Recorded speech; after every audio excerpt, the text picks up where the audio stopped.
Hello Nizamabad people, welcome to Indur properties. మన నిజామాబాద్ లో ఈ రోజు మీకోసం ఒక ప్రత్యేకమైన న్యూ హౌస్ అవకాశాన్ని తీసుకొచ్చాను. నేలకల్ రోడ్ బస్ డిపో 2 పక్కనే అమ్మకానికి ఒక అందమైన ఇల్లు ఉంది. ఇది 100 గజాలలో కట్టారు.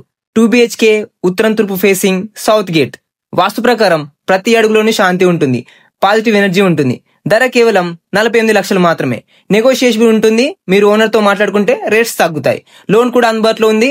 ఈ ఇల్లును కొనాలని మీకు ఇంట్రెస్ట్ ఉంటే నంబర్ పెడుతున్నాను, డైరెక్ట్ దీనికి కాల్ ఆర్ మెసేజ్ చేయండి. ఇంటి design, finishing, lighting and interior కూడా చాలా దేవాలయం లాగా అనిపిస్తుంది నాకైతే. ఇది డైరెక్ట్ ఓనర్ డీల్. ప్రతి డాక్యుమెంట్ ఉంది. కమిషన్ మీరు ఎవరికి ఇవ్వాల్సిన అవసరం లేదు. డోర్స్, గ్లాసెస్ ప్రతిదీ ప్రీమియం క్వాలిటీ యూజ్ చేశారు. బయట టాప్ లో లైటింగ్ కానీ డిజైన్ కానీ సూపర్ గా చేశారు. అసలు స్టెప్స్ కింద మనకు అవుటర్ బాత్రూమ్ కూడా ఉంది. టెర్రస్ పై నుండి వ్యూ ఇలా ఉంటుంది. మనకు టెర్రస్ పైన వాటర్ ట్యాప్ కూడా ఉంది. మనకు ఇంటి ముందు 60 feet రోడ్ ఉంది. ఆల్రెడీ క్లీన్ చేశారు. తొందరలో రోడ్ కూడా వేస్తారు. మీరు కార్ కూడా పార్క్ చేసుకోవచ్చు ఇక్కడ. మరెన్నో జెన్యూన్ ప్రాపర్టీస్ కోసం ఇందూర్ ప్రాపర్టీస్ ని ఫాలో అవ్వండి.